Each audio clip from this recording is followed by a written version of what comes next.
اپنی پہلی سٹڈی میں خدا ابتدا میں ہم نے سیکھا کہ خدا کی حکمت سے سب کچھ پیدا ہوا اور زمین خدا کی مخلوقات سے بڑی پڑی ہے، اور یہ سب کچھ دیکھتے ہوئے بھی احمق کہتے ہیں کہ کوئی خدا نہیں۔ وہ خدا باپ یہوہ کی موجودگی کا انکار کرتے ہیں۔ اس لیے جب بھی ہم خدا کی کتاب مقدس بائبل کو کھولیں تو ہم بہت احتیاط سے صحیح فہم کے ساتھ جانیں کہ حقیقت میں خدا کون ہے۔ اس مطالعہ میں ہمارا عنوان آدمی بغیر عذر ہے۔ اس سبق میں ہم سیکھیں گے کہ خدا موجود ہے اور آدمی کے پاس کوئی بہانہ نہیں کہ وہ ذات الہی کا انکار کرے۔ ہم دیکھیں گے کہ خدا کے وجود پر ہمارا ایمان مضبوط ہے۔ عبرانیوں 11 باب 6 آیت ہمیں بتاتی ہے کہ جو کوئی خدا کے پاس آتا ہے ایمان لائے کہ وہ موجود ہے۔ خدا کے وجود کو تفصیل سے سمجھنے کے لیے ہم خدا کے کلام میں سے 3 حوالوں پر غور کریں گے۔ پہلا حوالہ اعمال 14 باب اس کی 15 سے 17 آیات تک پڑھنے سے پہلے ہمیں معلوم ہوتا ہے کہ جب پولس لسترا میں لوگوں کو خدا کی بادشاہی کی خوشخبری سنا رہا تھا تو وہاں پولس نے جنم کے لنگڑے کو شفا دی، تو وہاں کے لوگوں نے پولس کو اور برناباس کو دیوتا یعنی خدا کہنا شروع کر دیا، اور پھر اپنے باطل خیال سے پولس اور برناباس کے لیے قربانی کرنا چاہتے تھے۔ اور جب اس بات کے بارے میں پولس اور برناباس کو معلوم ہوا تو وہ ان سے کہنے لگے کہ لوگو تم یہ کیا کرتے ہو؟ ہم بھی تمہارے ہم طبیعت انسان ہیں اور تمہیں خوشخبری سناتے ہیں تاکہ ان باطل چیزوں سے کنارہ کر کے اس زندہ خدا کی طرف پھرو جس نے آسمان اور زمین اور سمندر اور جو کچھ ان میں ہے پیدا کیا۔ یہاں ہم دیکھتے ہیں کہ پولس ان لوگوں سے کہتا ہے کہ خدا کو پہچانو۔ خدا کی بنائی ہوئی چیزیں ہی خدا کی موجودگی کی گواہ ہیں۔ خاص طور پر پولس ان لوگوں کو خدا کی مہربانیوں کو یاد دلاتا ہے۔ 17 آیت میں وہ ان سے کہتا ہے کہ خدا نے اپنے آپ کو بے گواہ نہ چھوڑا، اس نے مہربانیاں کی اور آسمان سے تمہارے لیے پانی برسایا اور بڑی بڑی پیداوار کے موسم عطا کیے اور تمہارے دلوں کو خوراک اور خوشی سے بھر دیا۔ خدا کی پہچان کے لیے پولس ان سے کہتا ہے کہ بارش اور موسم کو دیکھو جو حقیقت میں خدا کے گواہ ہیں، یہی گواہ ہیں کہ خدا موجود ہے۔ اس حوالے میں ہم دیکھتے ہیں کہ پولس لوگوں سے درخواست کرتا ہے، انہیں اپنی اور برناباس کی پرستش کرنے کی بجائے سچے خدا کی پہچان کرنے کو کہتا ہے۔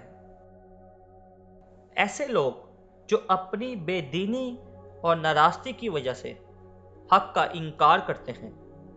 بے دینی سے مراد انسان کے جرائم خدا کے خلاف، ناراستی سے مراد انسان کے گناہ انسان کے خلاف۔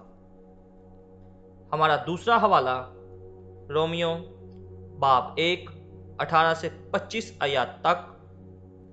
ہمارے دوسرے حوالے میں رومیو باب 1 18 سے 20 آیات ہمیں بتاتی ہیں کہ خدا کا غضب ان آدمیوں کی تمام بے دینی اور ناراستی پر آسمان سے ظاہر ہوتا ہے جو حق کو ناراستی سے دبائے رکھتے ہیں، کیونکہ جو کچھ خدا کی نسبت معلوم ہو سکتا ہے وہ ان کے باطن میں ظاہر ہے، اس لیے کہ خدا نے اس کو ان پر ظاہر کر دیا، کیونکہ اس کی اندیکھی صفتیں یعنی اس کی ازلی قدرت اور الوہیت دنیا کی پیدائش کے وقت سے بنائی ہوئی چیزوں کے ذریعے سے معلوم ہو کر صاف نظر آتی ہیں، یہاں تک کہ ان کو کچھ عذر باقی نہیں۔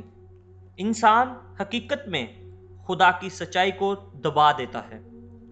ہر وہ سچ جسے خدا کے ذریعے انسان پر ظاہر کیا جاتا ہے اس کے خلاف لڑتا جاتا ہے، نظر انداز کیے جاتا ہے اور بعض اوقات تو جان بوجھ کر اس سچائی کو مٹا دیتا ہے۔ خدا نے ہمیں مخلوقات کے ذریعے اور ان چیزوں کے ذریعے جو بنی ہیں اپنی ازلی قدرت اور اپنی خدائی فطرت کو دکھایا ہے۔ ان چیزوں کو صاف طور پر دکھایا جاتا ہے۔ یہی وجہ ہے کہ آدمی کے پاس قادر مطلق خدا کا انکار کرنے کا کوئی بہانہ نہیں ہے۔ مسئلہ یہ نہیں کہ آدمی خدا کو نہیں جانتا، بلکہ وہ اسے جانتا ہے اور اسے جانتے ہوئے اس نے اس کی خدائی کے لائق اس کی تمجید کرنے سے انکار کیا۔ اس لیے آیات 21 سے 25 تک لکھا ہے کہ اگرچہ انہوں نے خدا کو جان تو لیا مگر اس کی خدائی کے لائق اس کی تمجید اور شکر گزاری نہ کی، بلکہ باطل خیالات میں پڑ گئے اور ان کے بے سمجھ دلوں پر اندھیرا چھا گیا اور وہ اپنے آپ کو دانا جتا کر بے وقوف بن گئے اور غیر فانی خدا کے جلال کو فانی انسان اور پرندوں اور چپائیوں اور کیڑے مکوڑوں کی صورت میں بدل ڈالا۔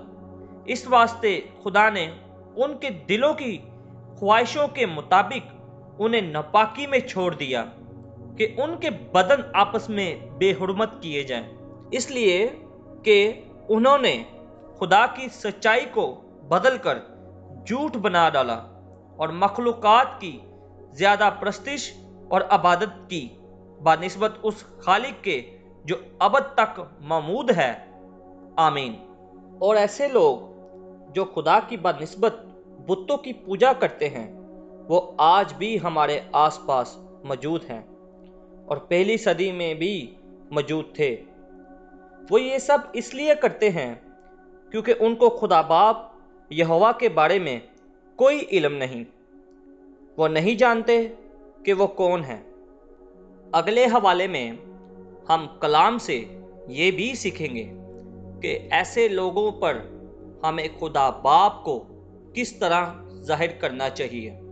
تیسرا حوالہ اعمال 17 باب 22 سے 30 آیات تک پڑھنے سے پہلے ہمیں معلوم ہوتا ہے کہ اتھینیے میں جب پولس نے شہر کو بتوں سے بھرا ہوا دیکھا تو وہاں وہ یسوع اور قیامت کی خوشخبری دینے لگا۔ پولس نے ان سے کہا کہ میں دیکھتا ہوں کہ تم ہر بات میں دیوتاؤں کے بڑے ماننے والے ہو، چنانچہ میں نے سیر کرتے اور تمہارے معبودوں پر غور کرتے وقت ایک ایسی قربان گاہ بھی پائی جس پر لکھا تھا کہ نامعلوم خدا کے لیے۔ پس جس کو تم بغیر معلوم کیے پوجتے ہو میں تم کو اسی کی خبر دیتا ہوں۔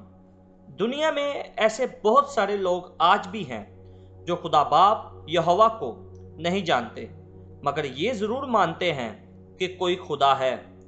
یہاں ہم سیکھیں گے کہ ایسے لوگوں کو کس طرح سمجھایا جائے کہ خدا باپ یہوہ واحد سچا خدا ہے۔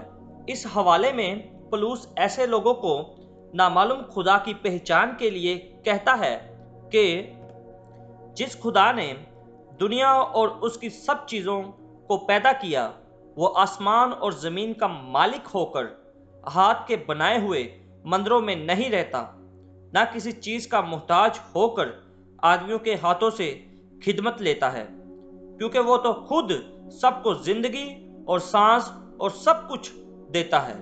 پولس ایسے لوگوں کو ممکن حد تک سمجھانے کی کوشش کرتا ہے کہ ہم سب کا ایک ہی باپ ہے اور ہم سب کو ایک ہی خدا نے پیدا کیا ہے۔ اس لیے 26 آیت میں پولس ان سے کہتا ہے کہ خدا باپ یہوہ نے ایک ہی اصل یعنی خون مطلب ایک شخص یعنی آدم سے تمام روحی زمین پر سب قوموں کو پیدا کیا، مطلب غیر قوموں کو پیدا کرنے والا بھی خدا باپ یہوہ ہی ہے۔ امثال 16 باب 4 آیت میں لکھا ہے کہ خداوند نے ہر ایک چیز خاص مقصد کے لیے بنائی۔ ہاں، شریروں یعنی بے دین لوگ